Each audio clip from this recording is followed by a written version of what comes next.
Chapter 181, Killing Time. Tian Yao swung the short sword in her hand, deflecting the incoming arrows, only to see two more attackers close in. With a crisp clang, she warded off a spear, twisted aside a thrust from a longsword, and found herself locked in a tight struggle with both of them. As they tangled, the archer slid silently behind her, raised his bow, and drew. Just then, Ye Shi, who had been sitting in the stands, moved in an instant. Arrows flew, and the two grapplers redoubled their efforts to keep Tian Yao pinned. One arrow streaked toward Tian Yao and was cleaved in midair by a sword. Ye Shi's sudden appearance in the arena stunned everyone. Before anyone could react, her blade of slaughter flashed. She severed the spear that threatened Tian Yao. A thin line of blood appeared on the spear wielder's forehead and trickled down. Blood splattered, staining both Ye Shi and Tian Yao. "You violated the Slaughter King's rules," someone announced coldly, interfering in the Hell Slaughter Arena's affairs. The longsword wielder took a step back, terror widening his eyes as they fell on Ye Shi. "So what if I broke them?" he snarled. "Whatever consequences there are, I'll take them," Ye Shi said, and her blade of slaughter swept again, instantly cutting the man down. She dealt with the archer, then turned to assess Tian Yao's injuries. "Young miss," Tian Yao began, but Ye Shi cut her off. "Let's get out of here first. We can talk after." Ye Shi lifted Tian Yao into her arms and moved toward the exit. From the brief look she'd had, Ye Shi could tell Tian Yao had taken hits to her legs. It was safer to carry her. As they left, a sharp voice echoed through the arena. "The God of Death has violated the rules by intervening in the Hell Slaughter Arena." The Slaughter King's voice carried like a blade. "A punishment is hereby issued. Any fallen one in Slaughter City who can kill these two will earn 2 years' residence in the inner city free of charge and will be protected by law enforcement officers, exempt from the Hell Slaughter Arena. 1 day is the limit," the Slaughter King continued. "After 1 day, regardless of the outcome, all past offenses will be forgiven." His proclamation reverberated not just in the arena, but through the inner and outer cities. People in the Hell Slaughter Arena craned their necks toward the alley where Ye Shi and Tian Yao had disappeared. Those in the outer city looked toward the inner city, and in the inner city, preparations were already underway. Ye Shi and Tian Yao were notorious in Slaughter City. Everyone knew how formidable they were, but notoriety only made them a target. If they couldn't be taken in one-on-one fights, many could gang up. If 10 couldn't finish them, then 100, 1,000, 10,000 might. Spirit power runs out, weapons dull, stamina fails. If the fallen ones turned it into a war of attrition, they believed they could wear the pair down. The Slaughter King's bounty, 2 years in the inner city plus protection, was more than tempting. Living safely under law enforcement officers and being spared the arena for 2 years was worth the risk. On a narrow inner city street, Ye Shi carried Tian Yao swiftly, the Slaughter King's words still ringing in the air. Yet Ye Shi showed no panic. Tian Yao stared at her, 1,000 unspoken thoughts on her face. "It's fine," she managed. "It's not a big problem." Ye Shi's tone was casual, as if the proclamation barely concerned her. She led Tian Yao to a dead-end lane. Tall walls rose tens of meters on either side, leaving only one exit. She set Tian Yao down at the far end, hastily bound a wound, then rose. The slaughter sword materialized in her hand, and she turned to face the entrance. People were already crowding it. Ye Shi's expression remained calm. She slipped the hair tie from her hair and wrapped it around the hand that held the slaughter sword.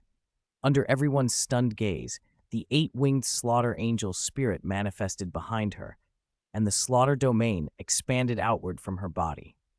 Beneath her feet, 5 spirit rings, 1 yellow, 2 purple, 2 black, pulsed and flashed. First spirit ability, Blood Soul Blessing, she intoned. Second spirit ability, Soul Devouring Gaze.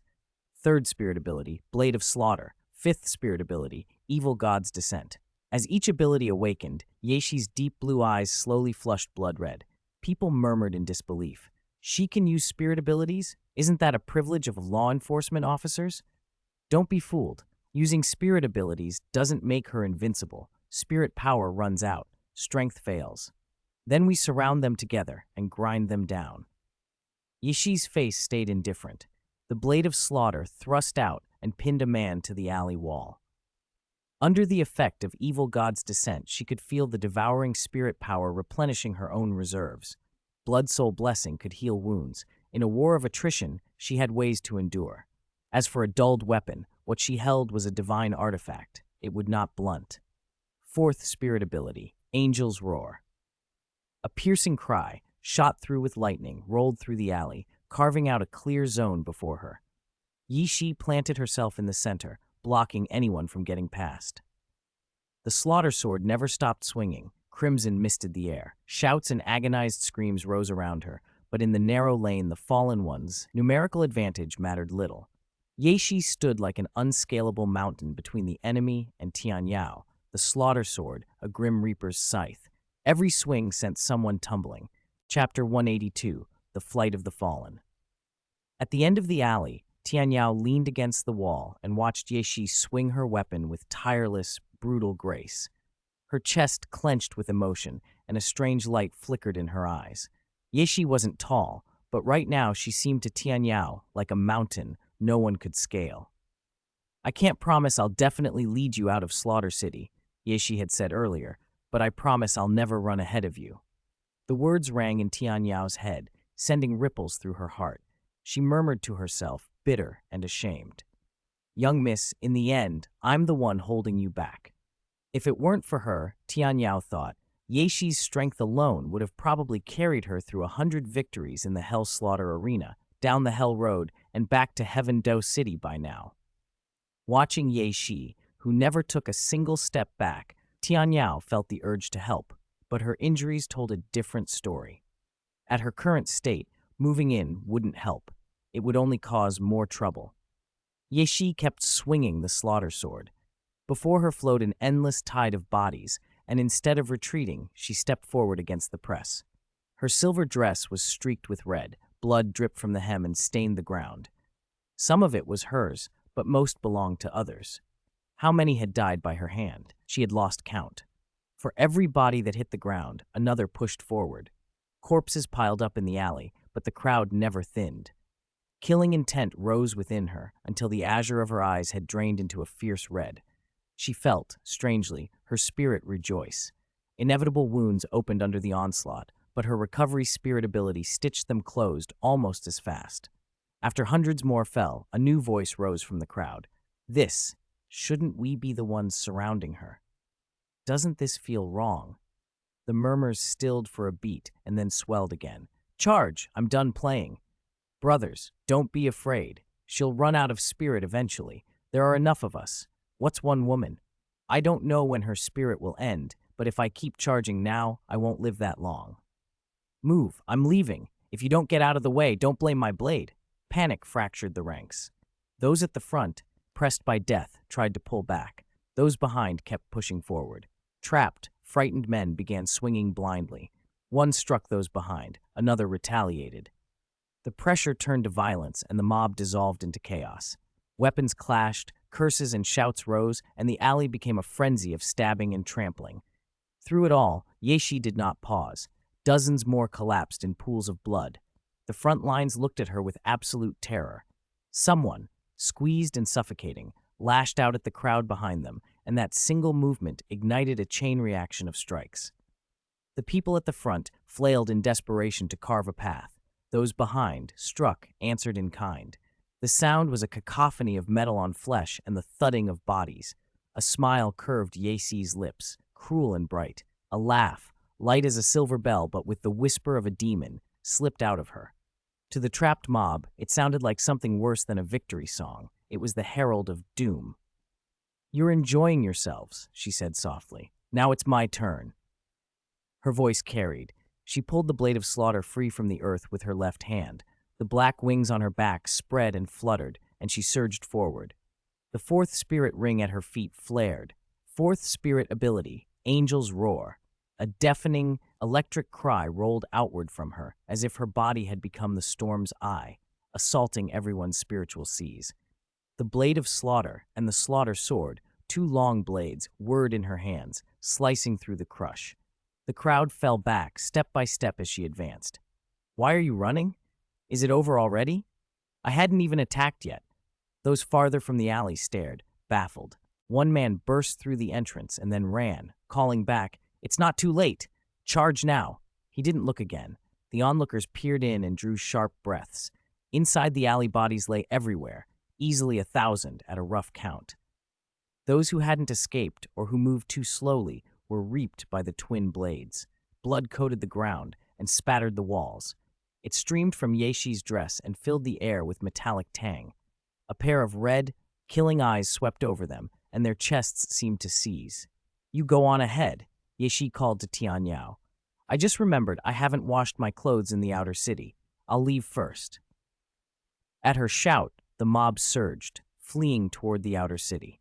Tian Yao stood and went toward the courtyard where they lived. Yexi gave a curl of her hand. Her black wings beat once, and she followed the crowd's trail. She could have overtaken them in an instant with her spirit active, but she didn't. Instead, she tracked the flow, unhurried, choosing each time to pick off the stragglers at the rear. The ones in the middle ran not to outpace Yexi, but to outpace the others around them.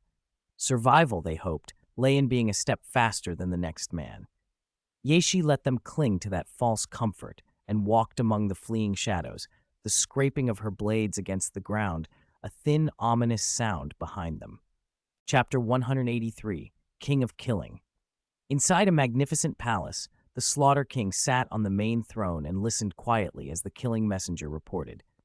"Your Majesty, the fallen ones are fleeing to the outer city. Shall we dispatch the enforcement team?"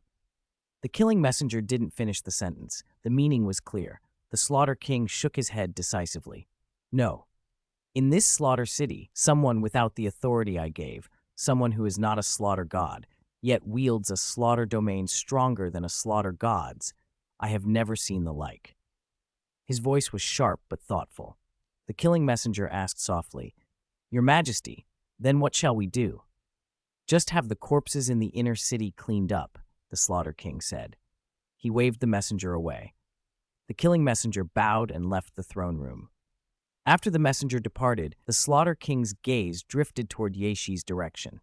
His expression was troubled and contemplative. Whatever he was thinking, he kept to himself.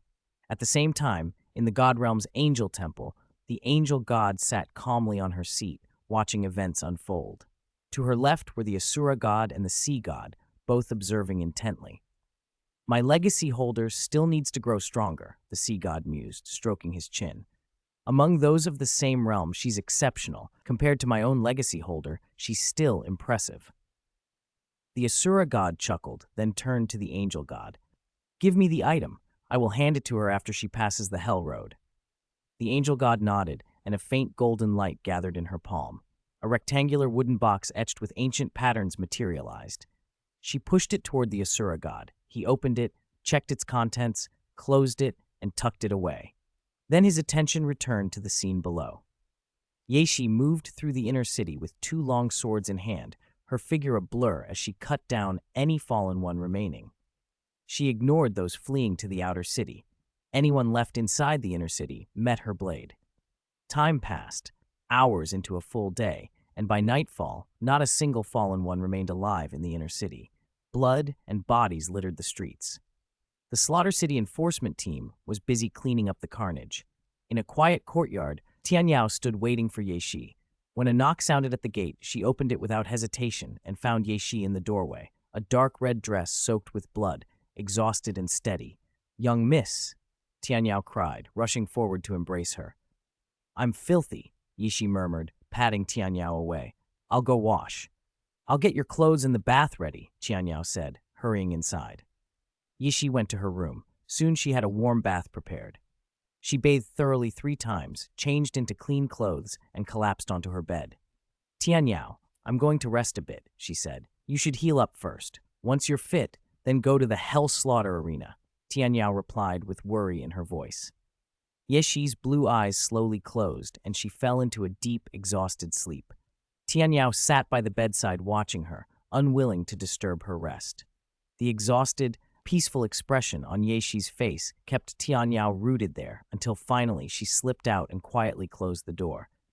"If she were a man, would I offer myself to him?"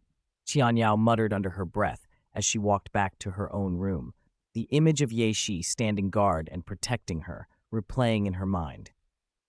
She shook her head to clear the thoughts and looked once more toward Yexi's closed door before retiring. 3 days passed in silence before Yexi finally opened her eyes. Tianyao rushed to her side, relief flooding her voice. "Young miss, you're awake."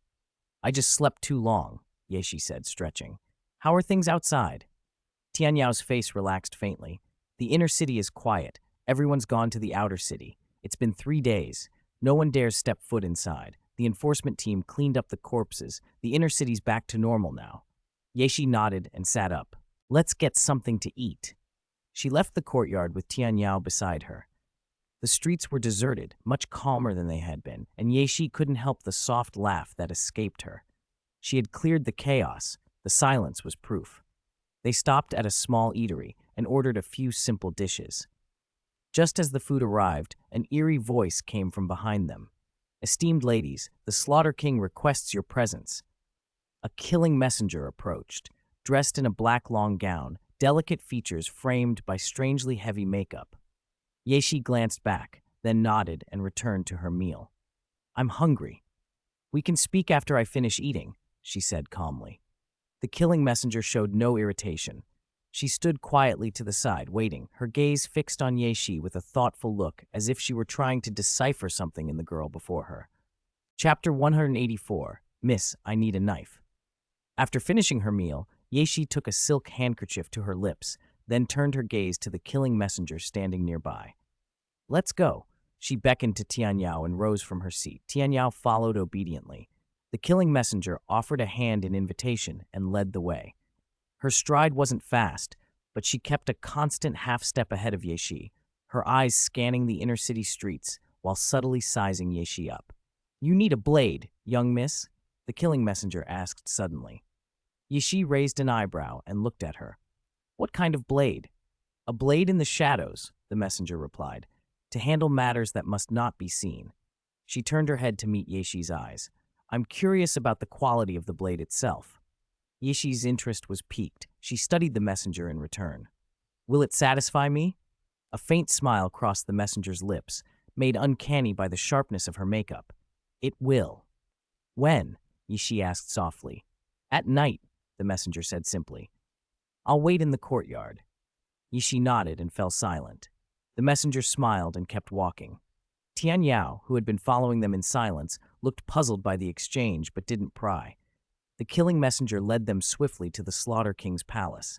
Because she guided the way, Yexi and Tianyao passed through the palace without obstruction, and soon stood before the Slaughter King himself.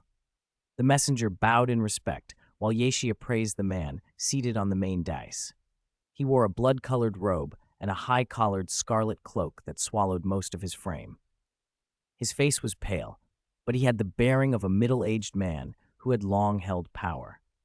When their eyes met, the Slaughter King's presence pressed down like ancient authority, yet Yexi remained composed.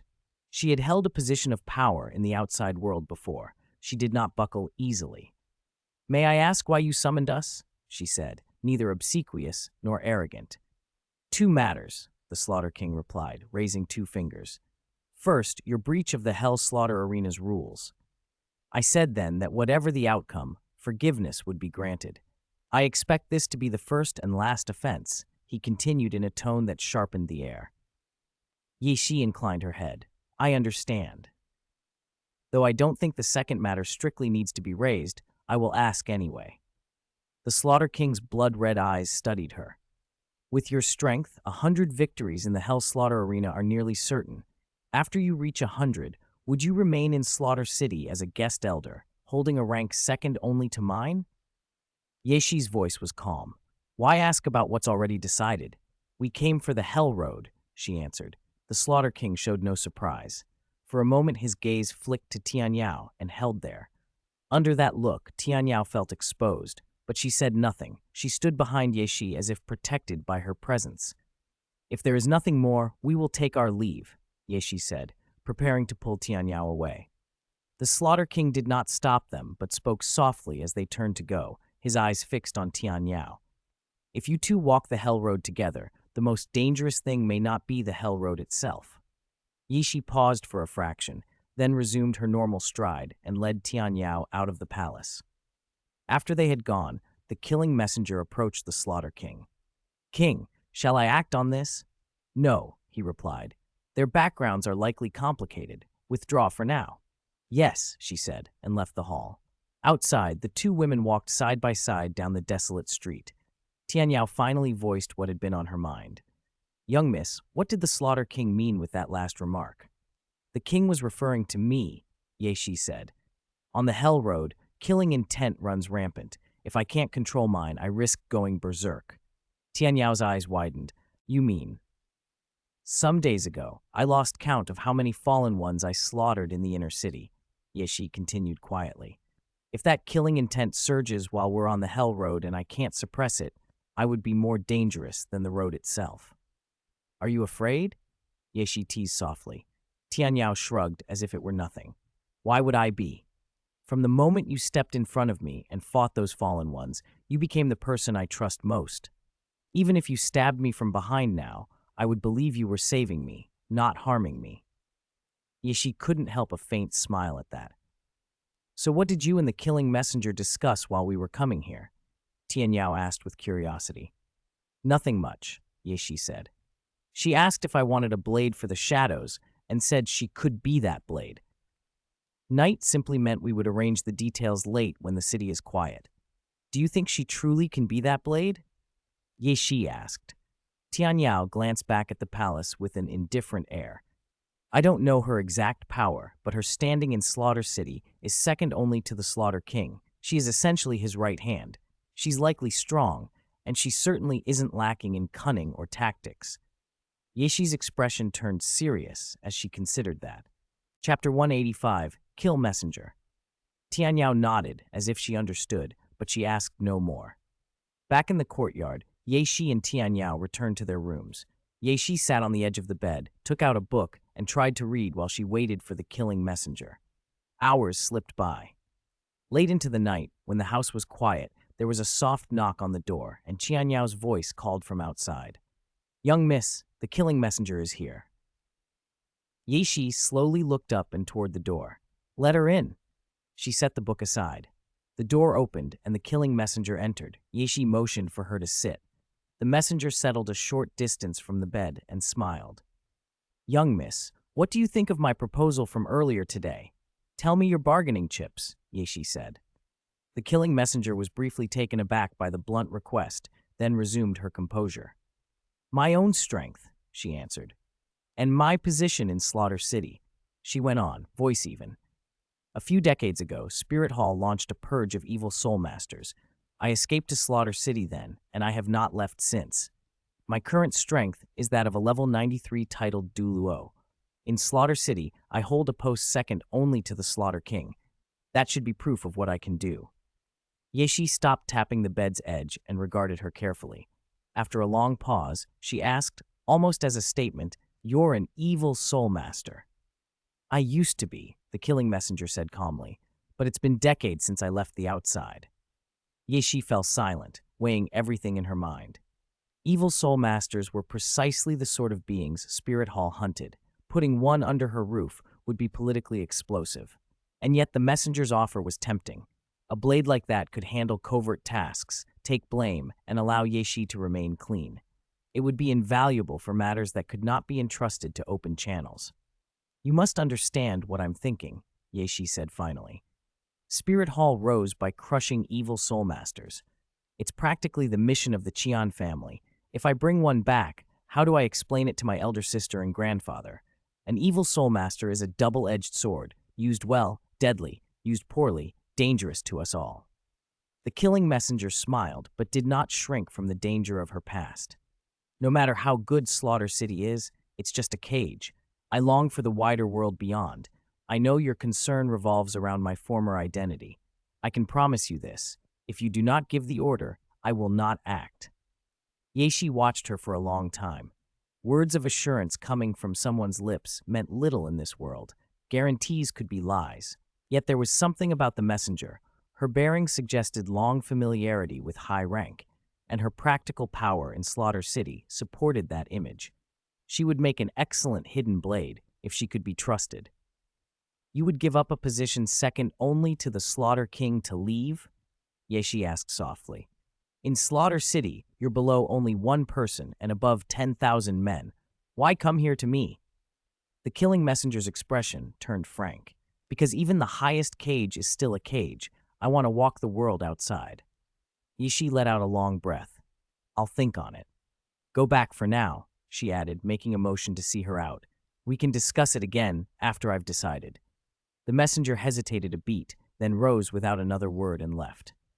When the door closed, Yeshi couldn't help but murmur to herself, a very useful blade, but a double-edged sword. I dare not use it lightly. She lay back on the bed, eyes lost in thought. A moment later, the door opened again, and Tianyao stepped in. Young miss, how did it go? She asked as she sat down. Yeshi sat up and answered briefly. She's useful but dangerous. I can't decide yet. Tianyao reached out and patted her own chest. My injuries are almost healed. I can fight in the Hell Slaughter arena again tomorrow. That's good. Yeshi's tone turned serious. Once you reach 100 victories in the Hell Slaughter arena, we will walk the Hell Road.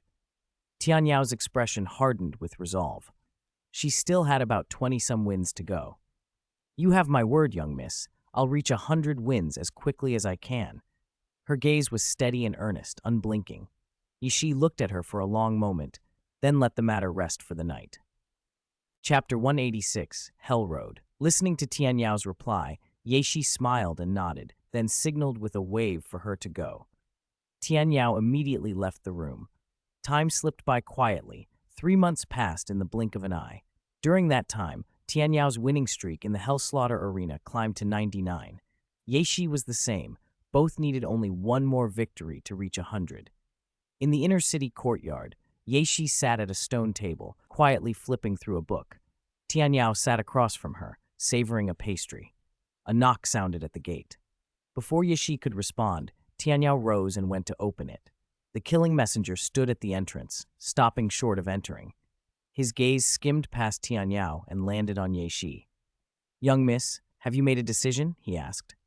I can't decide yet, Yeshi said. After we finish walking the Hell Road, if I need that blade, I will come back for it. She closed the book slowly and fixed the messenger with calm blue eyes. I await your good news. The killing messenger smiled and left. Tianyao shut the gate and returned to Yeshi's side. Young miss, when are we having the last match? She asked, stretching her wrist. Yeshi checked the time and stood. Now, after the last match, we'll walk the Hell Road. With that, she stepped out of the courtyard toward the Hell Slaughter arena, and Tianyao followed. After 3 months of recovery, the inner city had returned to its usual chaos, though wherever Yeshi passed, the Fallen Ones instinctively gave her a wide berth. At the arena, the two signed up for their final battles.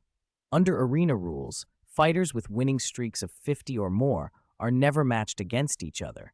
So even though they registered together, Yeshi and Tianyao would not be paired off. About 20 minutes later, both were matched and led to their respective rings. Yeshi carried the slaughter sword. When she entered her arena, the crowd, already aware that she was the final combatant, grew hostile. Yeshi's codename was infamous in Slaughter City, Death God. Even those who had never seen her had heard of her. Silver hair and blue eyes were the most recognizable signs of Death God, and another saying followed her name. When you see Death God's eyes turn red, don't hesitate, run. When the match began, the other 9 fighters exchanged looks, and without any verbal agreement, charged Yeshi together. They all understood one thing clearly. In the Hell Slaughter arena, the correct tactic was to gang up and eliminate the strongest first. Yeshi's face showed no change. She raised the slaughter sword a fraction, and a cold gleam ran along the blade. Sword light flashed, blood sprayed. In under 3 minutes, the fight was over. Yeshi glanced over 9 corpses, returned the slaughter sword to her spirit sea, and walked toward Tianyao's arena. She took a seat in the spectators and watched Tianyao's battle unfold. 10 minutes later, the match ended. A sharp voice rang out across the Hell Slaughter arena. I am pleased to witness the rise of 2 powerhouses today, the announcer said. It has been decades since anyone achieved 100 consecutive wins, and today 2 have done it. A blood-red figure descended from above and landed at the center of the arena. The crowd erupted in cheers. Slaughter King! The Slaughter King raised a hand and the noise dampened immediately. Now, Please welcome Your Excellency Death God. His gaze moved from Ye to Tian Yao as he spoke. Although I already know your answer, he continued, I will ask once more. Will you walk the Hell Road or take up the rank of guest elders of Slaughter City? If you accept to become guest elders, I can grant you the exceptional title of Slaughter God, and you will be free to enter and leave Slaughter City at will. Ye and Tian Yao answered together, We will walk the Hell Road. The Slaughter King showed no surprise. As he had said, he already knew. A dense blood-red mist poured off him, and an oppressive, evil aura spread. The mist rolled through the arena. The fallen ones in the stands, thrilled at witnessing the opening of the Hell Road, didn't realize their lives were about to be consumed to make it happen. Screams filled the air. Blood flowed into grooves carved in the ground, forming a red bat-shaped pattern. As the wails faded, Ye and Tian Yao stared at the pattern and felt their vision blur. I wish you good luck, the Slaughter King intoned, and they both felt a dizzying spin before blacking out. When Ye came to, she assessed her surroundings. She lay on a platform about 5 meters high, with a bottomless abyss yawning below. Ahead, only a narrow, precarious path led forward. Tian Yao lay unconscious beside her. Ye hesitated a moment, then picked her up. Her spirit, the 8-winged angel, manifested behind her. The slaughter domain radiated outward, and with a gentle beat of those immense wings, Ye shot forward like an arrow loosed from a bow.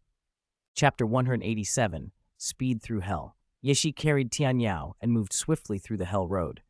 Soon she felt signs that Tian Yao, cradled in her arms, was stirring. Watching the girl's eyelids flutter, Ye gave a quick chop to the neck. Tian Yao sank back into unconsciousness. Sleep well, Ye murmured. You'll wake up after we've passed Hell Road. The wings on her back beat once, then twice, and her speed climbed. She had knocked Tian Yao out for a reason. With the slaughter domain active, she could use spirit abilities inside Hell Road, which made travel faster. More importantly, the killing intent there spread unchecked. Knocking Tian Yao out spared her from having to endure that torment. As she pushed on, the air grew hotter and faint sounds crept into her ears. A swarm of blood-red bats materialized ahead, racing toward them. Yet she didn't slow. Her 4th spirit ring pulsed beneath her feet. 4th spirit ability, Angel's Roar, she whispered. A piercing cry formed invisible sound waves that swept through the bats. Those struck fell from the sky and plummeted into the magma below. The surviving bats emitted shrill keening, and a dark gold form coalesced in Ye path. Dark gold 3-headed Bat King, she noted. The slaughter sword sprang into her hand as the Bat King lunged. Ye swung. The blade severed the creature's wings and with a horizontal sweep, cut off its 3 heads. The dark gold 3-headed Bat King tumbled into the lava and vanished. Not much of a challenge, Ye said, sheathing the slaughter sword, and continued on. After another 20 minutes, the temperature climbed again. Ahead, a massive snake blocked the narrow road. Normally, one would have to kill or drive it off to proceed, but Ye was flying, and the beast remained in deep sleep. She soared over its head and passed without disruption. The heat intensified and the path sloped downward. With each step, the killing intent around her rose, spreading without end. Her azure eyes bled into red. The slaughter angel, trapped in her mental sea, pulsed with something like joy. Noticing the change in herself, Ye beat her wings faster, leaving after images as she surged forward. Under that relentless pressure, her breath grew shallow, and the red fully settled into her irises. Excitement from the slaughter angel seeped into her emotions, but she did not falter. Instead, she pushed harder. She had already seen the exit. An elliptical curtain of white light shimmered in the distance. The killing intent intensified the closer she drew to it, climbing faster and faster. Sweat beaded on her brow from the heat. Before the killing intent could overwhelm her, Ye hugged Tian Yao and flew straight into the white light. The world transformed. Everything fell away into a vast, snowy void. Her spirit felt bound by some special force, useless, unable to exert strength. Cold seeped into her bones, a hollowing chill that made her body shake uncontrollably. She could not move, she could only endure. Time passed. The cold receded. Asura's first trial. Passed through Hell Road. Assessment complete, boomed a majestic voice, like judgment from the heavens. Reward, 10% Asura God Affinity. Slaughter God Domain fused into your Slaughter Domain.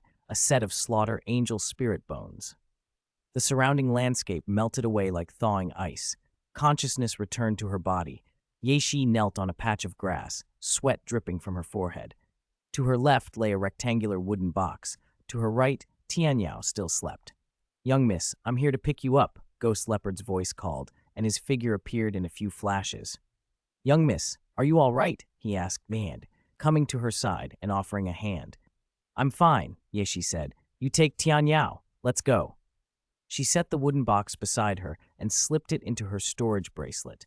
Ghost Leopard lifted the sleeping Tianyao with one arm and supported Yeshi with the other as they headed back to the carriage. He put both women inside and drove toward Heaven-Do City. Inside the carriage, Yeshi took the wooden box out of her bracelet to inspect the reward. 6 spirit bones were neatly arranged within. A sharp gleam flashed through her eyes. "No wonder Asura God didn't let me absorb spirit bones. This is the good stuff," she murmured, closing the box and tucking it back into her storage. She closed her eyes to check the changes to her slaughter domain. Asura God had said the slaughter god domain had been merged into hers. The fusion's effects displayed clearly. When activated, the slaughter domain weakened all enemies within its bounds by 30% of their strength and boosted her own attack by 150%, with further increases tied to her killing intent. The higher her killing intent, the greater the attack bonus. Yeshi opened her eyes and nodded in satisfaction. The slaughter domain had indeed grown more powerful after fusing with the slaughter god domain. The rewards from Asura God were undeniably valuable, if only the trial itself hadn't been so brutal to endure. Chapter 188. Shura Thif Yeshi leaned against the carriage wall, about to close her eyes when a voice echoed in her mind. The Asura God's voice. Shura Second Trial. Seize the Asura Demon Sword from the Slaughter King and become the new Slaughter King. Completion time, 2 years. Yeshi's brows tightened. Seize the Asura Demon Sword from the Slaughter King and become the new Slaughter King? That difficulty was absurdly high. She knew who the current Slaughter King was, Tang Chen. During his trial with the Asura God, an accident left him parasitized by the 9-headed Blood Crimson Bat King, and that parasite is why he'd become the Slaughter King. Tang Chen had once been, along with Yeshi's grandfather, Qian Daoliu, one of the 2 unassailable peaks of the Spirit Master world. Even weakened by the parasite, Tang Chen's strength was immense, far beyond what the present Yeshi could hope to match in 2 years. The gap was too great. "I'll need outside help," she murmured. Her first thought went to her grandfather, Qian Daoliu. Known as invincible in the skies, and with the Sea God Island's great priest remaining on the island and Tang Chen still not free of the parasite, Qian Daoliu was effectively the undisputed #1 among spirit masters. Yeshi turned the options over in her mind when Tianyao, who had been sleeping in the carriage, slowly opened her eyes. "Is this the Hell Road?" Tianyao asked. "It doesn't feel like it," Yeshi replied. Tianyao sat up, blinking as she took in their surroundings. "We've already exited the Hell Road. We're on our way back to Heaven-Do City." Yeshi smiled a little. "Exited the Hell Road?" Tianyao drew the curtain aside and looked out. "There weren't any real dangers here. I simply brought you out directly." Yeshi nodded, relieved. The dark gold 3-headed Bat King and the 10-headed fierce Yang Serpent in the Hell Road might have been troublesome without activating a spirit, but only slightly. With Yeshi able to use her spirit ability, they posed no real threat. More dangerous in the Hell Road was the killing intent itself. If one failed to keep a calm mind, that intent could consume you. Yeshi, who had endured that influence, felt mentally fatigued even if her body was fine. Tianyao checked the slaughter god domain she'd acquired and grinned. "Not bad, a powerful domain." "Have a good rest," she said, watching Yeshi close her eyes. "I hope we still make it to the All-Continent Elite Spirit Master Academy tournament when we get back to Heaven-Do City." Yeshi drifted off, while Tianyao, who had been the one to bring her out, sat cross-legged and entered a state of meditation to cultivate. Heaven-Do City, the Strength Clan mansion. In the main hall, Yang Wudi and Niu Gao sat on the guest seats, eyes fixed on Taitan, who occupied the main seat. "Old orangutan, you didn't call us here just to reminisce, did you?" Niu Gao asked softly, his gaze sharp. He and Taitan had once shared a life-and-death friendship. Niu Gao could read him well and suspected there was more behind this summons. Yang Wudi said nothing, simply waiting. Taitan laughed. Old rhinoceros, nothing escapes you. I called you both here partly to reminisce and partly to introduce a junior. He motioned toward the entrance. Yang Wudi and Niu Gao looked up as a young man walked in, smiling politely. Junior Tang San greets both seniors, the youth said, stopping a respectful distance away and bowing slightly. Yang Wudi's eyes flicked to the young man. Your surname is Tang? My father is Tang Hao, Tang San answered calmly, neither obsequious nor proud. The room went silent for a heartbeat. Then Niu Gao slammed his fist into a wooden table so hard it splintered. Old orangutan, what do you mean by this? He barked, rising to his feet. Didn't the Clear Sky sect harm us enough back then? Are you bringing more trouble by letting them back in? Taitan's expression stiffened. Old rhinoceros, calm down. I know what happened, and I don't deny it. But what does that have to do with young Lord Tang San himself? Niu Gao's face darkened. He said his father is Tang Hao. Old orangutan, for your own groan. Face, I won't make him bleed 5 steps today, but from now on, you'd better not let him show up before me again. Yang Wudi stood as well, striding to the door. Old orangutan, I don't want to see anyone from the Clear Sky sect again. Today I gave you face, but there won't be a next time. Niu Gao shot a cold look at Tang San before turning to leave. Old goat, old rhinoceros, young lord, he. Taitan began to protest, but Yang Wudi interrupted. He's the young lord of your strength clan. What does that have to do with our breaking clan and defense clan? Yang Wudi's final words cut through the room. We are hall masters of Frost Snow Pavilion. The only master we recognize is our pavilion master, Ye Shi. With that, Yang Wudi strode out without looking back. Niu Gao followed in silence, equally clear in his disapproval.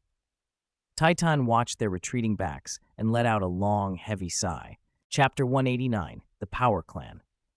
Watching the two groups part on bad terms, Tang San slowly walked to Taitan's side. Senior, is there really no room for reconciliation between them? He glanced toward the direction Yang Wudi and Niu Gao had gone. If Old Rhinoceros and Old Goat hadn't joined any faction, maybe there would have been a chance. But now it's basically impossible. Taitan shook his head slightly, helplessness in his voice. He and Tang San both understood Niu Gao and Yang Wudi. Unless Ye Shi did something that angered both heaven and man, something that disgusted them completely, they would not abandon Frost Snow Pavilion. Reconciliation between the opposing sides was even less likely. Taitan knew well that if he hadn't been sitting there today, with Yang Wudi's temper, Yang Wudi might very well have made Tang San pay blood 5 steps. Tang San thought for a moment and had no reply. He had only heard splinters of the past from Taitan. It's all right, young lord, Taitan finally said. Even if the Breaking Clan and the Defense Clan are out of the question, the Speed Clan is still possible. He patted Tang San on the shoulder in consolation. I'll return to the academy first. Tang San smiled and nodded. I'll see you off. Together, they walked out of the Strength Clan and headed for the Blue Tyrant Academy, now renamed Shrek Academy. Half a month later, on the busy streets of Heaven Do City, a carriage pulled up in front of Frost Snow Pavilion. The door opened, and Ye Shi stepped out first, followed closely by Tian Yao. They entered the main hall. When Ling Yuan and Ye Qingshui rose from their seats, both bowed. Young miss, you've returned, they said respectfully. Ling Yuan, Aunt Ye, you've worked hard. Ye Shi took the main seat, motioned Tian Yao back to the rear hall with a gentle wave, then looked to Ling Yuan. Tell me everything that happened while I was away. She settled more comfortably, crossing one leg and leaning on the armrest, her silver hair falling naturally. Ling Yuan stepped forward and began to recount the events of Ye Shi's absence, with Ye Qingshui chiming in occasionally. Ye Shi nodded as they spoke, and when they finished, she had a clear picture of what had occurred. Aunt Ye will handle Frost Snow Pavilion's affairs for now, Ye Shi said. Ling Yuan, come with me to Tiando Royal Palace. Ling Yuan rose and followed in silence. As the two left, Ye Qingshui's face held a faint, familiar smile. She had been managing the pavilion for some time. Really, it changed little whether Ye Shi was present or not. Most matters were within Ye Qingshui's competence. Only the issues she could not decide or that required Ye Shi's approval were passed up. Everything was recorded for Ye Shi's review, so this arrangement worked well. At Tiando Royal Palace, the palace guards parted respectfully when Ye Shi and Ling Yuan arrived. Though Ye Shi had been absent over a year, her silver hair and blue eyes still made her recognizable, and with Ling Yuan at her side, they were admitted without hindrance. Inside Shui Qinghe's quarters, he was enjoying pastries with Shui Ke when Ye Shi arrived. He brightened immediately. Before he could stand, Shui Ke had already bounded toward Ye Shi. "Xiaoxi, when did you get back?" Shui Ke asked, taking Ye Shi's hand and gently swinging her arm. "Why didn't you let me know? I could have come to meet you. Did you come back just to see me?" Ye Shi smiled politely. "I just arrived, sat in Frost Snow Pavilion a bit, then came straight here." Before Shui Ke could pester further, Shui Qinghe reached out, pulling Shui Ke back by the collar. "She just got back. Let her sit and have some water first. There'll be time for questions afterward." Shui Qinghe motioned for Ye Shi to sit. Shui Ke plunked a cup of water in front of her and stared with unabashed curiosity. "Xiaoxi, you were gone 1 year, 4 months, and 8 days. Did anything interesting happen?" Both Ye Shi and Shui Qinghe glanced at Shui Ke in surprise. Ye Shi couldn't even remember the precise count of days. Still, she relaxed, and after taking a sip, told them the condensed version of what had happened in Slaughter City. It was a refined, abridged account, but Shui Qinghe and Shui Ke listened intently. "I knew you'd be fine with your strength," Shui Ke said when she finished, admiration shining in her eyes. "Getting through a place like that 100 times over. Amazing." Chapter 190, Qian Renshui's Advice. Ye Shi looked at Shui Ke and a faint smile flickered in her sapphire eyes. "It's only 100 victories. What's the big deal? Isn't that easy?" Shui Ke propped her chin on her hand, blinking a few times. What Ye Shi said made a lot of sense. After all, Ye Shi had once won over 100 consecutive matches in the Heaven Do Great Spirit Arena. Just as Shui Ke was about to say more, Shui Qinghe stepped forward. "Shui Ke, I need to speak with Xiaoxi in private. You should go back to your residence first." Shui Qinghe's expression grew serious, though the voice remained as gentle as ever. Shui Ke pouted but fell silent under that look and walked out of the palace. At the doorway, she paused and turned back. "Xiaoxi, remember to come find me later." "I know. I'll come by once you're done talking," Ye Shi replied with a smile. After Shui Ke left, Ling Yan slipped out without waiting for a command and closed the palace doors behind her. With only Shui Qinghe and Ye Shi left in the vast chamber, a faint golden light shimmered over Shui Qinghe's body, and she reverted to her true form, Qian Renshui. She rested her chin in her hands and appraised Ye Shi with pale golden eyes. "Xiaoxi, compared to a year ago, you've changed a lot, and yet some things are unchanged."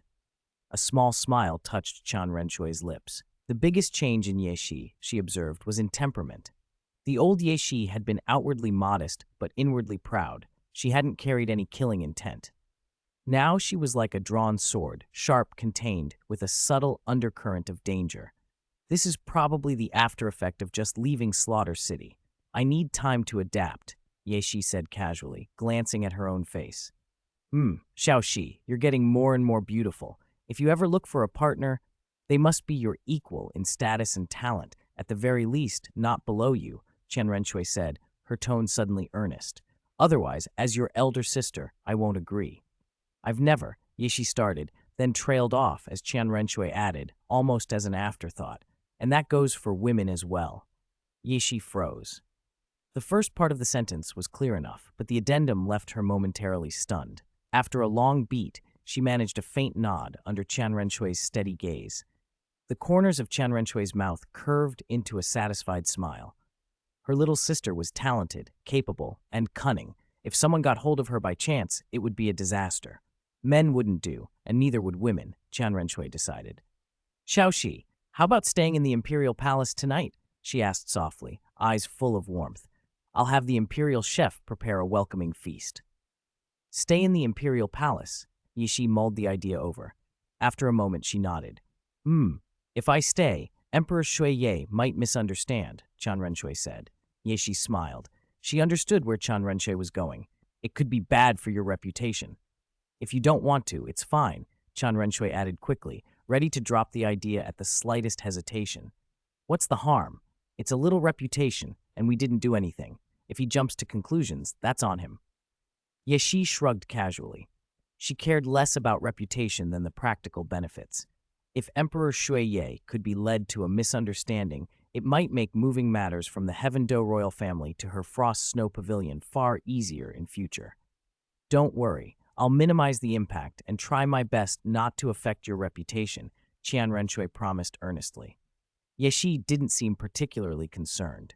After a while, using the Shui Qinghe identity, Qian Renshui had the imperial chef prepare a banquet. The dishes arrived shortly thereafter, and the two sisters ate and recounted what had happened while they had been apart. When they had eaten their fill, Yeshi lay back on the bed, watching Qian Renshui with relaxed eyes. "Sister," she said slowly, "how much time is left until the competition begins?" 3 days, Qian Renshui answered. "But don't worry, I arranged everything while you were away. The Academy has been registered under Qiyu Academy as a subsidiary force of your Frost Snow Pavilion. You can adjust the participants when you return. Just give me the list." Yeshi nodded and began thinking through the team. She would definitely participate herself. The others would be Tian Yao, Du Guyan, and Ye Lingling. Choosing 2 members each from the Breaking Clan and the Defense Clan to serve as official participants and substitutes would be fine. With Tian Yao, a spirit king, and Du Guyan and Ye Lingling, both spirit ancestors, they stood a very good chance of sweeping the preliminaries. If anything went wrong, Ye Shi could always step in and finish the job. Satisfied with her plan, Ye Shi closed her eyes and prepared for a good night's rest. Chapter 191, Snowy Night, The Emperor's Surprise. Qian Renshui watched Ye Shi drift off to sleep and didn't disturb her further. She drew the light gauze down over the bed, closed her own eyes, and soon fell asleep as well. Outside the palace gate, Ling Yuan leaned against a pillar with her eyes half closed. Her mental force seeped out quietly as she took in the surroundings. On the palace roof, Shilong and Shishe sat to the left and right, gazing up at the brilliant starry sky. After a time, Ling Yuan slowly opened her eyes and glanced to the left. Shilong and Shishui followed her gaze. Behind an ancient tree in the distance, a guard was cautiously peeking out to observe the scene. After a few furtive looks, he slipped away and headed toward Emperor Shuiye's study. When the guard had gone, Ling Yuan closed her eyes again. Shilong and Shishui returned to their silent vigil, as if nothing had happened. In the imperial palace study, Emperor Shuiye listened to the guard's report and raised an eyebrow. "You're saying Ye Shi, the pavilion master of Frost Snow Pavilion, hasn't left Qinghe's palace since she went in?" And Ling Yuan, your majesty, stood at the gate like a guard. The guard's tone was respectful. "Yes, your majesty." "But when I approached," the guard added, "Ling Yuan seemed to have spotted me. She looked straight over the moment I got close." "If even you couldn't discover her, she wouldn't be called a titled Douluo," Emperor Shuiye said casually. He waved the guard away, dismissing him. After the guard left, the emperor checked the hour and muttered to himself.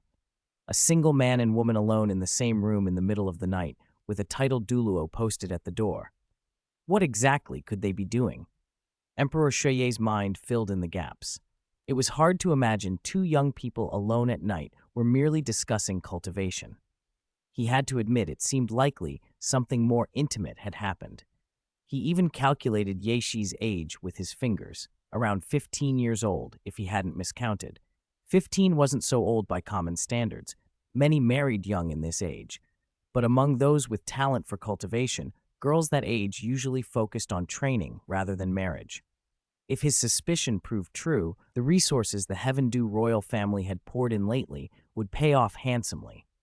With that pleased thought, Emperor Shuiye rose, hands clasped behind his back, and left the study. Whether his guesses were correct, he would probe discreetly with Shui Qinghe the next day. For now, he would return to his own chambers and rest. The next morning, in the Crown Prince's palace, Ye Shi sat before her dressing mirror, calmly combing her hair. Qian Renshui moved up behind her, pressed both hands to Ye Shi's shoulders, and leaned in to rest her cheek against Ye Shi's. "It's time," she murmured. "I'll go greet your majesty first. You can return to Frost Snow Pavilion afterward. Once things here are settled, I'll go there myself," Qian Renshui said, smoothing Ye Shi's freshly combed hair. I know," Ye Shi replied with a small nod and kept on combing. Qian Renshui smiled. A faint golden light shimmered around her as she shifted her appearance into Shui Qinghei's likeness. She left the palace and made her way to where the emperor handled state matters, stepping straight into the audience hall in the guise of Shui Qinghei. "Your son greets imperial father," she said with a respectful bow toward Emperor Shui Ye, who sat on the main seat. "You're a bit late this morning, Qinghei," the emperor remarked, lowering the documents in his hand. His eyes subtly scanned Shui Qinghei, searching for anything amiss. "Did you wake late?" "I slept a little later than usual," Qian Renshui, as Shui Qinghei replied demurely and took a seat nearby. Emperor Shuiye's gaze sharpened. "I heard Yeshi didn't leave the palace last night. Did she stay overnight with Shui Ke?" Shui Qinghei's composure flickered. She avoided his eyes for a heartbeat. Cough. "Yeshi did stay last night, imperial father, but we spent the night discussing matters of cultivation. We only rested, nodded off leaning in our chairs, shortly before dawn." The evasive look and the hesitant answer only confirmed the emperor's suspicions. A man and a woman alone at night, claiming to have merely exchanged cultivation ideas, Emperor Shuiye didn't buy it. Shui Qinghei's initial avoidance and then her relief-filled sigh when she thought he hadn't noticed only strengthened his conclusion. With Shui Qinghei's personality, he reasoned, she would not hide anything of consequence from him unless it was something she was ashamed of or embarrassed to say. Her small gestures pushed his certainty higher. Whatever had happened last night was something delicate, and Yeshi's overnight stay at the Crown Prince's palace made the situation clear in his mind. Chapter 192, Contestants. A faint, almost imperceptible smile flickered in Shui Qinghei's eyes. From the way Emperor Shuiye's expression shifted, she knew the matter was essentially settled. At least he had a theory. "Qinghei, is Yeshi still in your pavilion?" he asked, setting aside the political documents and speaking thoughtfully. "Imperial father, when I left she was preparing to go out. She should have returned to Frost Snow Pavilion by now." Shui Qinghei replied after a moment's thought. "Preparing?" Emperor Jue raised an eyebrow. If Yeshi had been in the palace to discuss cultivation, would she need to prepare? Caught by his look, Shui Qinghei lowered her gaze. "You should go back and get ready. We'll go take a look at Frost Snow Pavilion." "Yes, Imperial Father." Shui Qinghei stood and followed Emperor Jue out of the room. Frost Snow Pavilion, the back hall. Yeshi sipped tremella soup with delicate, practiced movements. Ling Yuan stood quietly behind her. "Ling Yuan," Yeshi said softly, "first send for Tian Yao, Du Guyan, and Ye Lingling. Then go to the front hall and invite Hall Masters Yang Wudi and Niu Gao." "Yes, young miss." Ling Yuan bowed and left. Yeshi finished her soup in silence, waiting. Within minutes, Tian Yao, Du Guyan, and Ye Lingling arrived and took their seats. They watched Yeshi eat without interrupting. When she set the bowl down, her clear blue eyes scanned the three of them. "The All-Continent Elite Spirit Master Academy tournament begins in 2 days. We will compete under our affiliation with Chi Yu Academy. As for contestants, besides the 4 of us, I'll select 2 people from the Breaking Clan and 2 from the Defense Clan." She paused, then continued. "I will lead the team, but I won't personally enter the arena much, so for vice captain." Her gaze lingered on Tian Yao and Du Guyan. Anticipation lit both Tian Yao's and Du Guyan's faces. Ye Lingling remained composed. As a support spirit master, Lingling knew the vice captain position was unlikely to be hers. "Du Guyan will be the vice captain," Yeshi said finally. "When I'm not competing, Yan Yan will command our team battles." Du Guyan stood, placing a hand over her chest. "You can count on me. I won't let you down." "Once the roster is finalized, you'll have a day to train coordination with each teammate," Yeshi added, gesturing for Du Guyan to sit. Tian Yao, though a bit disappointed, showed no resentment. Yeshi turned to Tian Yao and spoke slowly. "After everything's settled, I'll take you somewhere to properly control the killing intent in your aura." Tian Yao nodded at once. "Understood, young miss." Although Tian Yao had already suppressed much of her killing intent, like Yeshi, she sometimes betrayed it without meaning to. Footsteps sounded from outside. Ling Yuan returned with Yang Wudi and Niu Gao, who bowed as they entered. Yeshi waved them up. "Please be at ease. There's no need for such formality." "We're entering the tournament, and we still need 4 contestants," Yeshi explained when everyone had settled. "I plan to take 2 from the Breaking Clan and 2 from the Defense Clan. Do either of you have recommendations?" Yang Wudi smiled lightly. There are a few promising members in the Breaking Clan. There are only 3 ring spirit elders now, but our clan focuses entirely on offense. In an actual fight, they wouldn't be weaker than the average spirit ancestor. Niu Gao nodded. Likewise on my side, our clan's defensive power is among the best on the continent. Then I'll leave this to you, Ye Shi said. Bring your candidates to the back hall so they can practice coordination with the rest of the team.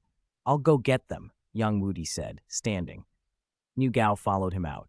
After they left, Ye Shi took a book from Ling Yuan, who handed it to her. Tianyao, Du Guyan, Lingling, rest for now. Once all the contestants arrive, you'll begin training. She opened the book and began to read quietly. Du Guyan leaned forward, curiosity in her voice. Who will train us? Let Senior Poison Douluo handle your training, Ye Shi said with a casual glance at Du Guyan. Chapter 193, Snowy Night. The Emperor visits. Du Guyan patted her chest and sighed with relief. As long as Ye Shi hadn't been the one training them, Du Guyan felt it didn't matter who had. Ye Shi's regimen was notoriously brutal, and only a few could endure it, though the results were excellent. Silence settled over the pavilion. Tianyao, Du Guyan, and Ye Lingling kept glancing at Ye Shi, who was absorbed in the book in her hands. She looked every inch the well-bred young miss, composed and elegant in each movement. Time passed quietly. Ling Yuan, who had been standing behind Ye Shi, suddenly turned her head. Following her gaze, Ye Qingxie came into view and approached the pavilion. She bowed respectfully as she entered. Pavilion Master, Ye Qingxie said softly. Yes? Ye Shi closed her book slowly and looked up, her sapphire eyes fixing on Ye Qingxie. Your Majesty and His Highness the Crown Prince are in the main hall.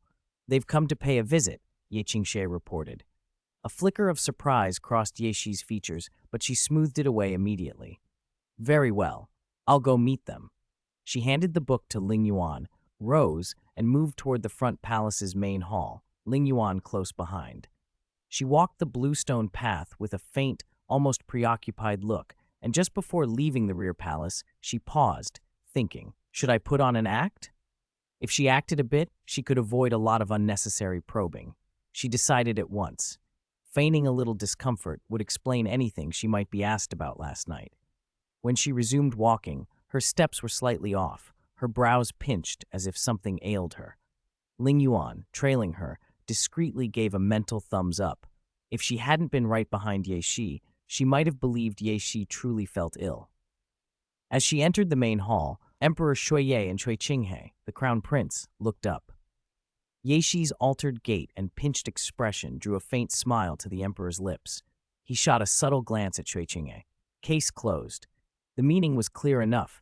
Ye Shi had stayed the night in the crown prince's bedchamber. With the emperor's many consorts and his keen observation, such things were not lost on him. Xiao Shi's ability to adapt on the fly is remarkable, the emperor murmured, and Cui Qinghe's eyes flashed with approval. Your Majesty, Ye Shi greeted, bowing. Her voice was pleasant and measured. You needn't be so formal, Xiao Shi, the emperor replied gently, waving a hand. He bore a kindly smile.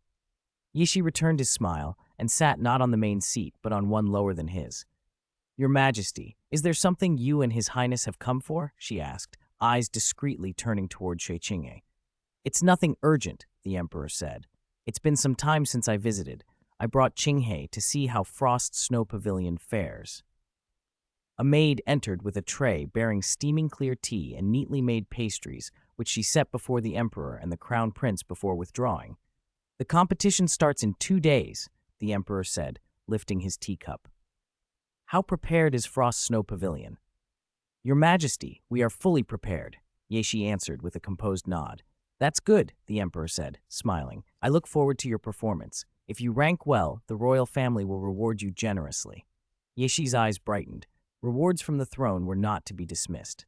Generous, she repeated. Indeed. The emperor chuckled. One reward will be a noble title. I've even chosen a title for you, Yao Yang. Ye Shi allowed a small outward show of delight, though inwardly she was unimpressed. A noble title pleased most, but to her it felt only superficial. Still, she kept her expression agreeable. After all, the emperor had said that was only one of the rewards. Chapter 194, Visiting the Frost Snow Pavilion. Seeing Ye Shi's bright expression, Emperor Shuiye smiled and surveyed the Frost Snow Pavilion's layout. The pavilion has been established for a few years now, and I haven't had a proper look around, he said. Xiaoxi, if you have time, would you show me through? Of course, Yeshi replied, standing and making a polite gesture. She led the way with Ling Yuan half a step behind, while Emperor Shuiye and Shui Qinghe walked at the rear. As they walked, Yeshi explained the pavilion's arrangements. After touring the front hall, Yeshi guided them to the back hall along a path of bluestone. They soon arrived at a large open space. Yeshi stopped and pointed. This is the final area of the back hall, she said. Originally, I wanted to build a bathhouse here, but at the time we were short on warm jade and funds. The pavilion had just been founded, so it was put on hold. For now, she continued, it's being used as a training ground. Some other parts of the back hall are where the girls live, so they aren't suitable for visitors. She looked apologetic. Although the back hall was large, only 2 men resided there, Dugu Bo at the outer edge and Ghost Leopard. Ghost Leopard had originally lived by Ye Shi's room to guard her, but because Ling Yuan lives next door and the surrounding residents are all girls, he moved to the pavilion's treasury to be its guardian.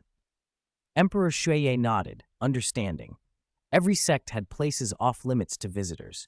His own royal palace had an inner palace that even those with freedom of entrance could not enter. Qinghe, he said, turning to Shui Qinghe, don't we have a lot of warm jade in the royal family treasury? Send whatever she needs to the Frost Snow Pavilion so Xiaoxi can finish the back hall. He smiled and swept his hand. If the pavilion needs to expand, allocate the surrounding land for its use. All expenses will be covered by the royal family.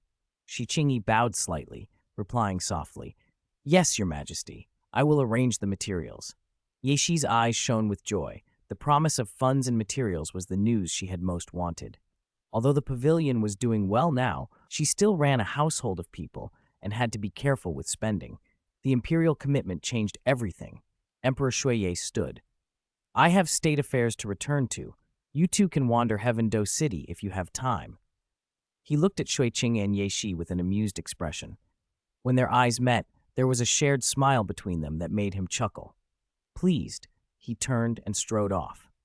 After he left, Ye Shi and Shui Qinghe returned to the hall and sat. It's straightforward from here, Shui Qinghe said, sampling a pastry. You make the list, I stamp it and send the materials. Construction will be handled by the defense clan, and Ye Qingshui can take care of the smaller matters, Ye Shi agreed. She'd only need to briefly review the proposals her subordinates submitted. Their conversation was interrupted by footsteps at the entrance. Yang Wudi and Yu Gao entered, each followed by 2 disciples.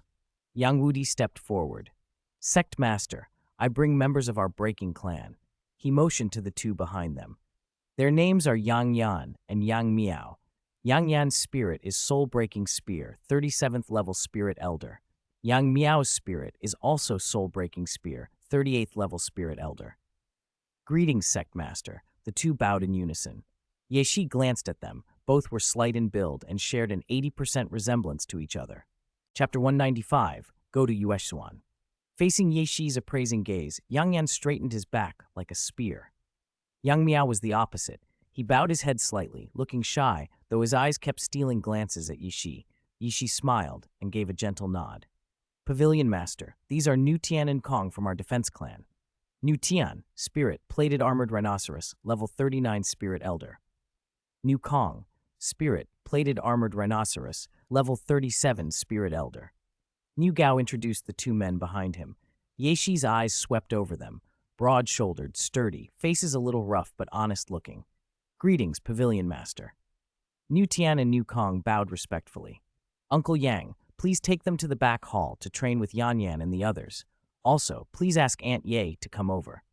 Uncle New, please stay. Once Aunt Ye arrives, I have something to discuss with both of you.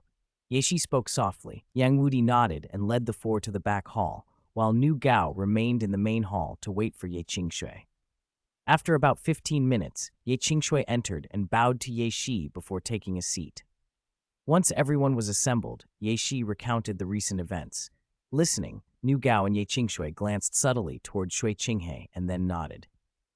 Pavilion Master, construction is our defense clan's specialty.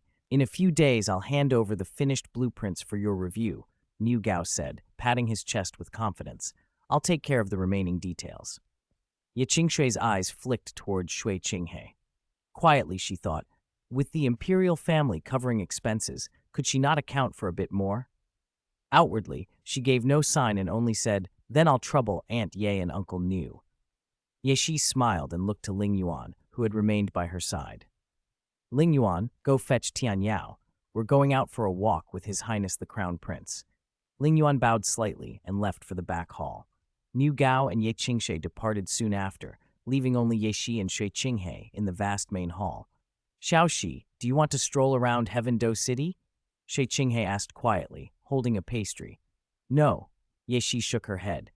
"I want to take Tian Yao to Moon Pavilion. I have my own method for helping with the after effects from Slaughter City, but it isn't suitable for Tian Yao. After thinking it over, I believe Moon Pavilion is more appropriate." Moon Pavilion teaches imperial court etiquette. It is indeed a good place for Tian Yao, Shui Qinghe agreed, nodding. He brushed crumbs from his hands, and shortly after, Ling Yuan returned with Tian Yao. "Miss, where are we going?" Tian Yao hurried to Ye Shi's side and asked. "You'll see when we get there."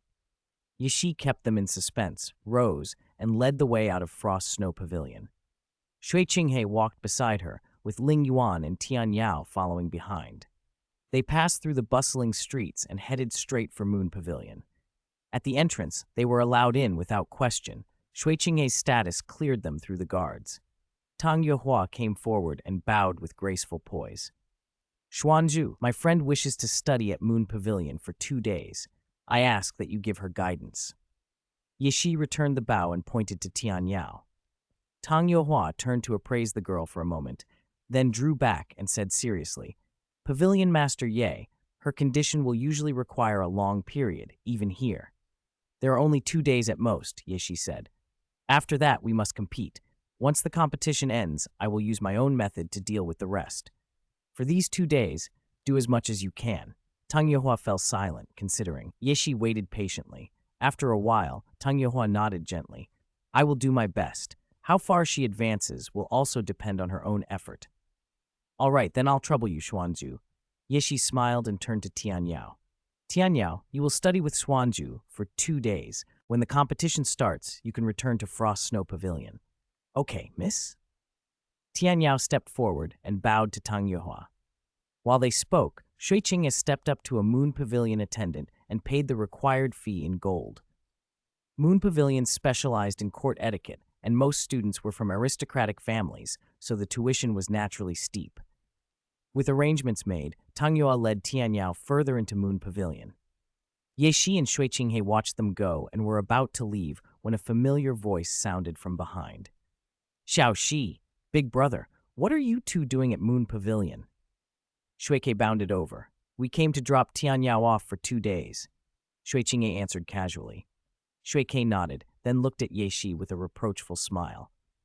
"Xiao Shi, didn't you say yesterday you would come find me after talking with Big Brother? Why didn't you?" He slipped his arm through Ye Shi's. "Sorry, I was busy yesterday and forgot."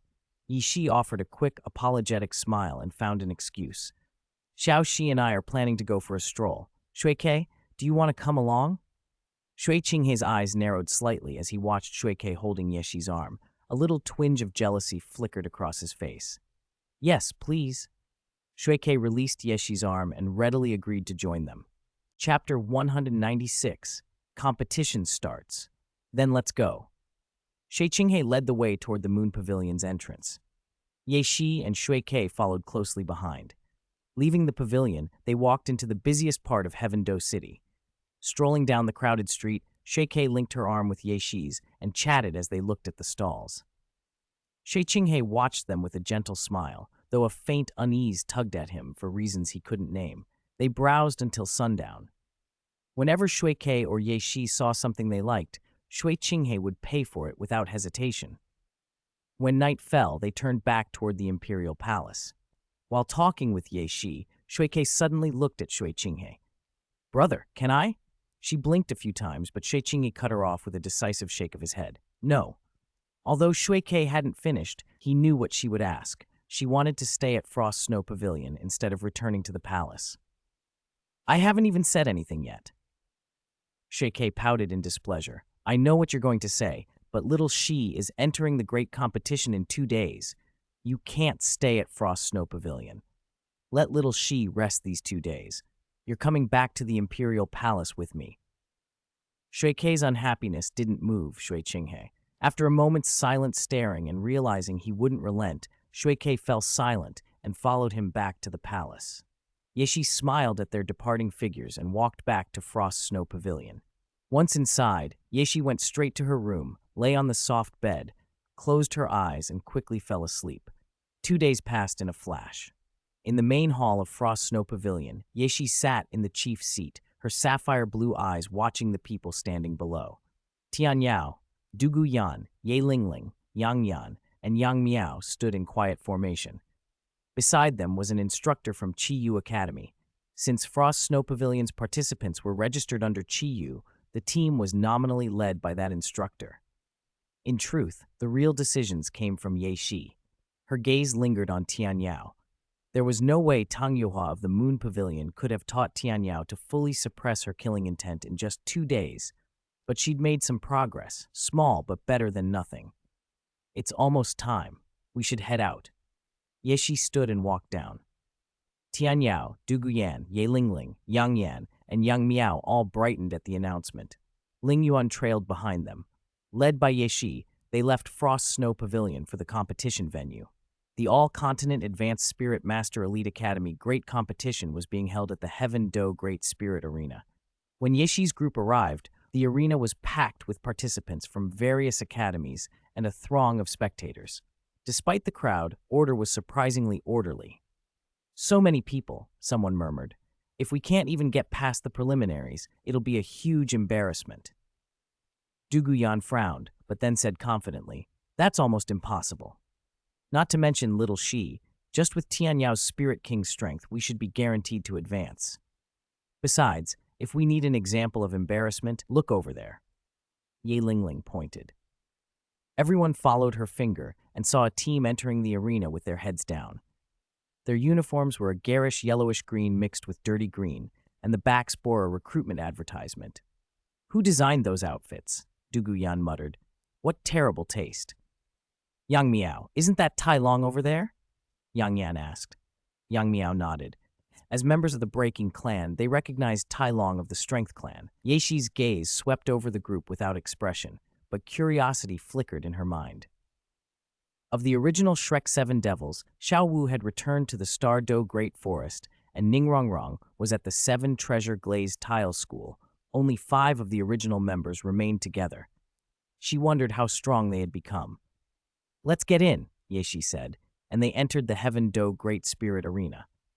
On the other side of the arena, Tang San had glanced toward Yeshi as she walked away. Dai Mubai clapped him on the shoulder. Little San, what are you staring at? Tang San pointed. I saw someone troublesome. She's definitely one of the strongest here, Dai Mubai said, his voice laced with involuntary tension as he remembered the fight in Soto City. Yeshi standing alone against 4 opponents. Even if we've improved, I don't think we'd stand a chance against her altogether. That's hard to say, Tang San replied. If it's unexpected, maybe there's a way. He thought of his hidden weapons, many laced with poison. If he could land a hit, the poison could buy time. The odds might still be small, but not 0. It's best to avoid her if we can, Dai Mubai said, lowering his head. Their own uniforms were too conspicuous, especially with the advertisement on the back. Tang San agreed. Soon Tang San and his teammates entered the arena and made their way to their academy's spectator seats. They sat and waited for the competition to begin. Chapter 197, Battle against Shrek Academy Heaven Do Great Spirit Arena, the Frost Snow Pavilion's spectator area. No sooner had Yeshi and the others sat down than a guard approached. Pavilion Master Ye, His Majesty requests your presence. The guard's tone was respectful, and he made a formal gesture of invitation. I'll go now, Yeshi said, rising. Yan Yan, I'll leave this to you for the time being. Du Guyan nodded and accepted readily. Yeshi followed the guard toward Emperor Shuiye's box. When she arrived, she found the view from this seat surprisingly good, far superior to any other spectator place, and there were only 5 seats in all. Emperor Shuiye occupied the main seat at the highest point. Below him sat Ning Fengji, Shuqinghe, and Salas. Chen Xin, assigned to protect Ning Fengji, stood silently behind him. Your Majesty, Yeshi bowed slightly. This seat is prepared for your Frost Snow Pavilion. Emperor Shuiye said, smiling gently. When you do not have a match, you may sit here, or have someone represent the pavilion in your place. Yeshi immediately understood his intention. Although there would be official judges, the real power lay with those in the VIP box. Salas was a covert ally. Shui Qing was certainly on her side, and the emperor himself favored the Frost Snow Pavilion. With this seat added to their side, 4 of the 5 key decision-makers were aligned with her, leaving only Ning Fengji neutral. Your Majesty, I will be participating in the matches myself. It may be inappropriate for me to occupy this seat. It would be better to have Ling Yuan represent the Frost Snow Pavilion, Yeshi said calmly. Very well, Emperor Shuiye replied with a nod. I wish the team you lead great success in the competition. Thank you for your Majesty's kind words, Yeshi said, bowing again. If there is nothing further, I will return to the Frost Snow Pavilion's spectator area. Go back, Emperor Shuiye said, waving a gentle hand. After brief greetings with the others, Yeshi returned to her original seats. Ling Yuan remained behind to represent the Frost Snow Pavilion in the VIP box and took the last available seat. Dugubo and Yang Wudi were already in the pavilion's spectator area. Pavilion Master, they greeted as Yeshi sat down. No need for formalities, Yeshi waved them off and settled into her designated seat. Dugubo and Yang Wudi found their places as well, and the small group waited quietly for the matches to begin. Now, we invite His Majesty the Emperor of the Heaven Do Empire to declare this competition open, the announcer called from the VIP platform. Amid enthusiastic applause, Emperor Shuiye rose. I, Shuiye, Emperor of the Heaven Do Empire, representing the Empire and the organizers of this contest, hereby declare the Pan-Continent Advanced Spirit Master Academy Elite Tournament officially open. After the Emperor's speech, Ning Fengji of the 7 Treasure Glazed Tile School, Salas of the Spirit Hall, and Ling Yuan, representing the Frost Snow Pavilion, each gave brief addresses. Then the announcer called the first round pairings. Preliminary Round 1, Kanghui Academy versus Purple Star Academy. Preliminary Round 1, Auckland Academy versus Glorious Academy. Preliminary Round 1, Chaiyu Academy versus Shrek Academy. Yeshi's eyes widened. They're up on the first day, and they're facing Shrek Academy. Duguyan leaned close. Are you going to participate in this first match? I'll go down and assess Shrek Academy's strength, Yeshi replied. She scanned her team, Yang Yan, Yang Miao, Niu Tian, and Niu Kong, and then turned to the latter.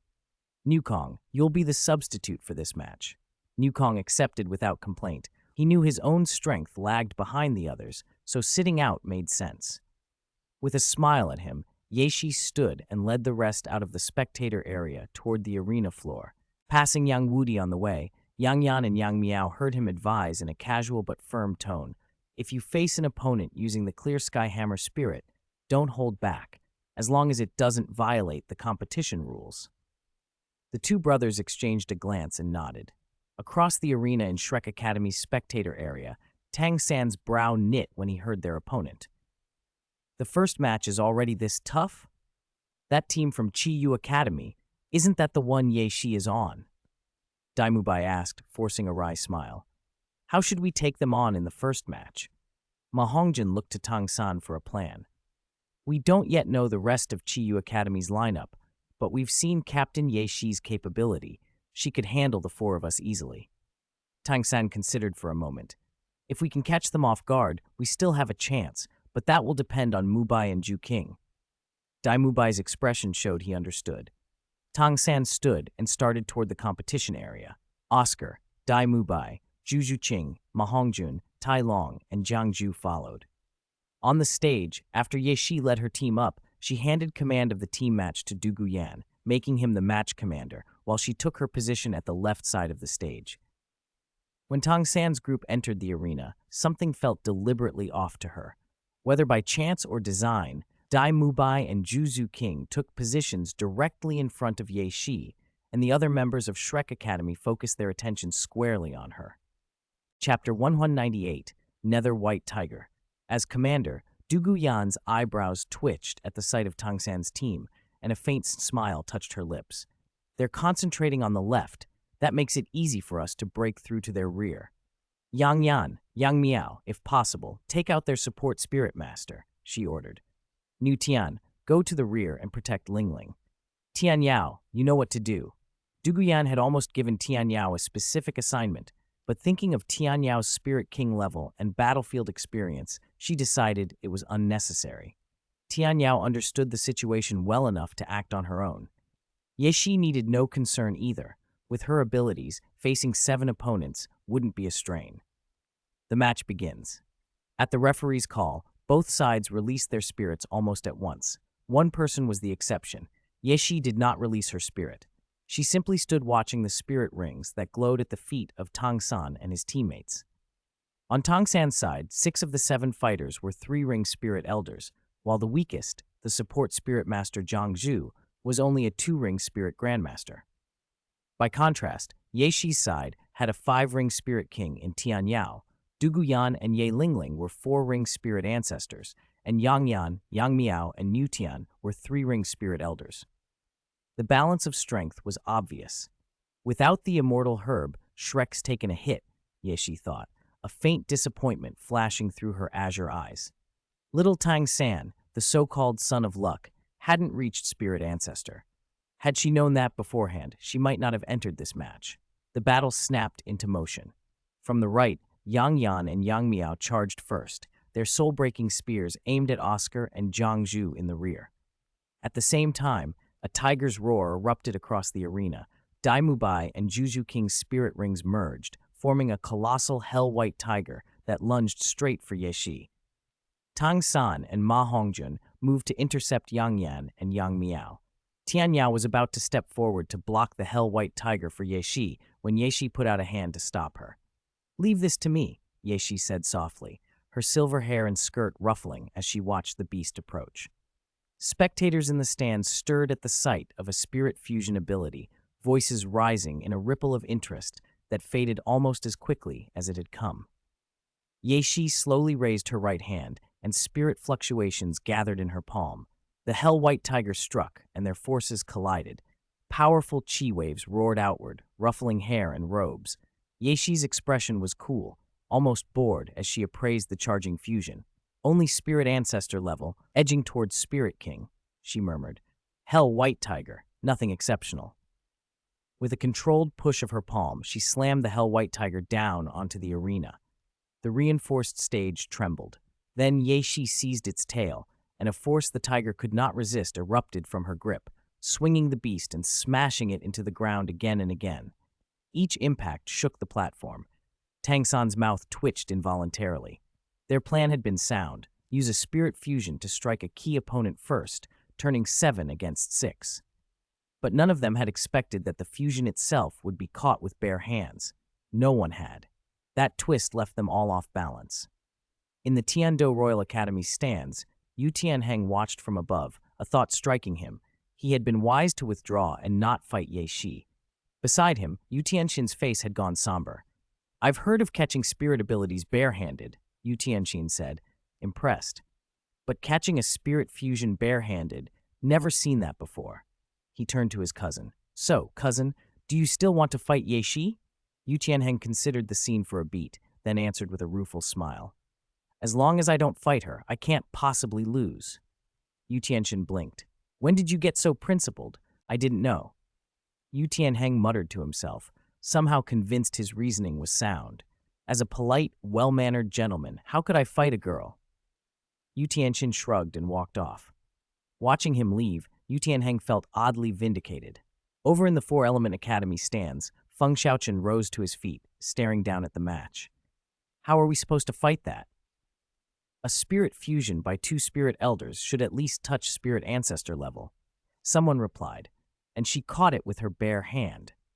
Feng Xiaochen's voice carried worry. "Is this really the same generation as us? Didn't rumors about Pavilion Master Ye of Frost Snow Pavilion spread a long time ago?" Huo Wu said quietly, though her clenched hands betrayed her nerves. Huo Wushuang watched Ye Shi below with obvious admiration. "She's beautiful," Huo Wushuang said flatly, Feng Xiaoqian and Huowu exchanged glances. Is your focus a little off? They asked. She really is beautiful, Huowu Shuang insisted, and her figure is amazing.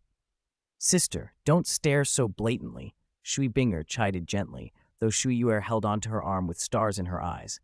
Stop shaking, I can still see, Shui Yuer squealed. Shui Binger smiled, amused. Feng Xiaoqian's expression sobered. With the strength they've shown, who can be guaranteed victory? And even if Yeshi doesn't move much, Qiyu Academy has another Spirit King. The others fell quiet, exchanging looks of agreement. No one among them could replicate what Yeshi had just done, and she hadn't even released her spirit. If she chose to, they all knew, the result would be far more terrifying. Chapter 199, Fight for Your Own Way, on the arena. Yeshi slammed the Hell-White Tiger down onto the stage. The massive spirit dissolved with that single blow, and Daimu Bai and Juju King were both knocked hard to the ground. They lay there, faces a little pale. Yishi's gaze lingered on Juju King as she stepped closer. Zhu Qing, Daimu Bai scrambled to his feet, ready to intervene, but Tianyao intercepted him. You're not getting past me. Her voice was calm, bored. She regarded Shrek Academy with faint contempt. She wasn't the only one who felt that way.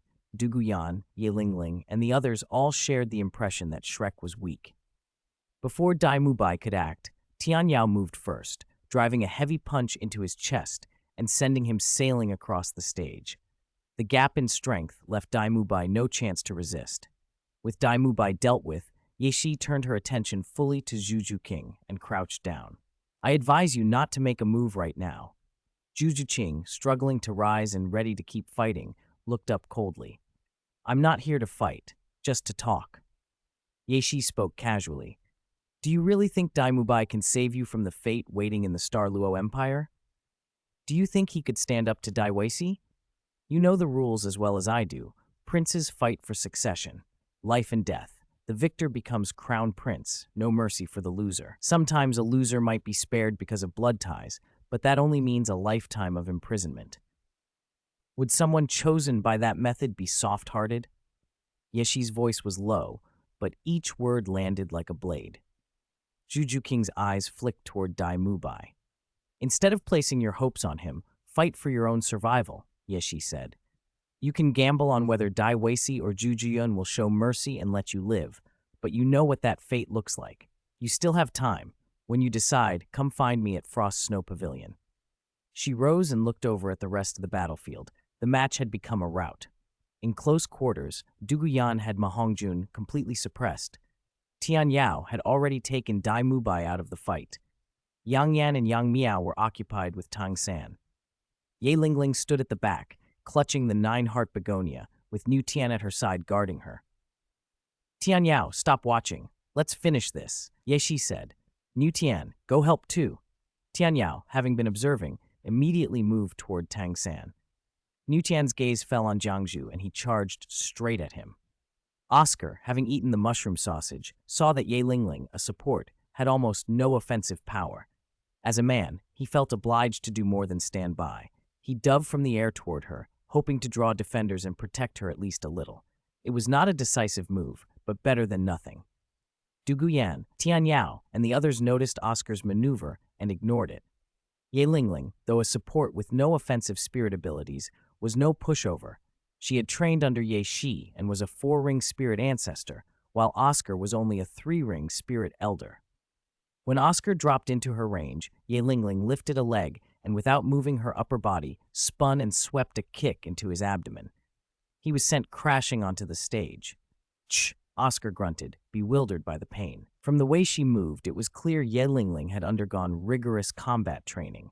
Support or not, she could fight. Oscar regretted that training had focused on escape and evasion back at Shrek. He hadn't expected to be outmatched like this. On the other side, Tian Yao reached Tang San. Seeing his new opponent, Tang San briefly considered his options, then retracted his blue silvergrass and called forth his clear sky hammer. The giant hammer slammed toward Tian Yao. The two collided with a thunderous crash. Tang San's strength pushed him forward, but Tian Yao remained steady. She clenched her fist and struck back full force. The clear sky hammer buckled under the impact. Thin cracks spidered across it, then it began to fracture into motes of light. Tang San was hurled off the stage, spewing blood midair before crashing to the ground. Qian Yao glanced around as the remaining fights wound down, withdrew her spirit, and waited for the match results. With every member of Shrek Academy rendered incapable of continuing, the referee announced the verdict. The winner is Qi Yu Academy. The words rang across the arena. Yeshi led her team up to the spectator stands. Juju King watched Yeshi's retreating back, deep in thought as Yeshi's final words lingered in her mind. Fight for your own path to survival. Chapter 200, He Doesn't Look Like a Good Person.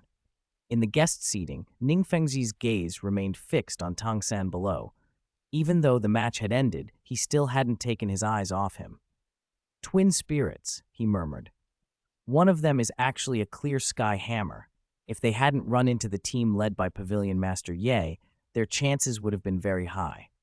A faint contemplation crossed his face. Since the Clear Sky sect went into seclusion, it's been a long time since I've seen anyone wield a Clear Sky hammer spirit. Chen Xin's voice carried some feeling. Twin spirits are truly rare.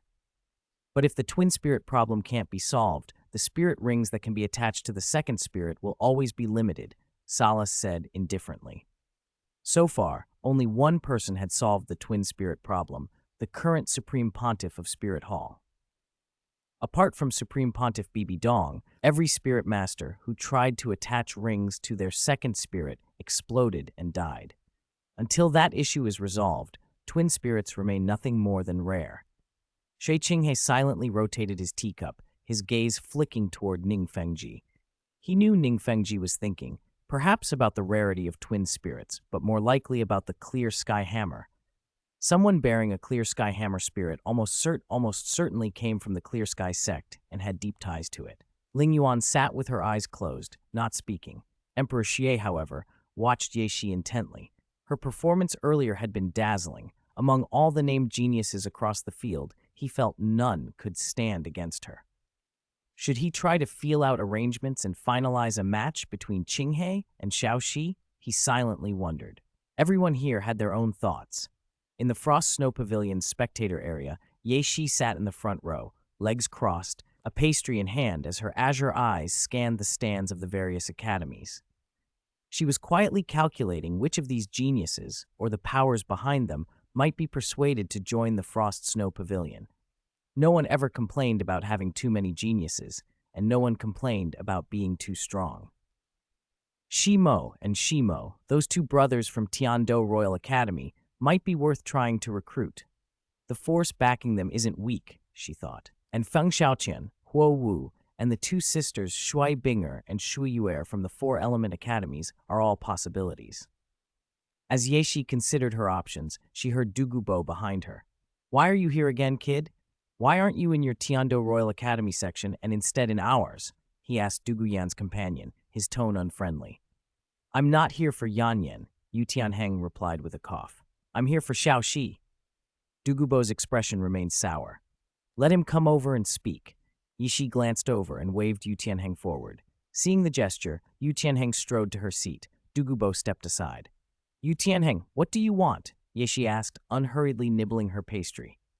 My uncle sent me. He wants Lingling to help heal his team's injuries, Yu Tianheng said plainly, looking at Ye Lingling. Your uncle? Yishi asked softly, eyes fixed on him. You Xiaogong? Yu Tianheng confirmed. Yeshi chuckled faintly and waved dismissively. A conflict with my family? Is he even worthy? She then shook her head. You can go back. Lingling used a lot of qi in the match just now. We can't help with this. She returned to her pastry. Taken aback by her bluntness, Yu Tianheng hesitated, then said nothing. At least she had given him a face by refusing with a reason, even if it sounded perfunctory. After all, he had watched the match from start to finish. The Frost Snow Pavilion team had come out largely unscathed. Yi Lingling had even personally taken down a support system spirit master, and when she used force, it was mainly for offense. Then I'll head back, Yu Tianheng said. As he prepared to speak to Duguyan, he felt a gaze on him. Turning, he saw Dugubo staring. Under that look, Yu Tianheng hesitated and then left.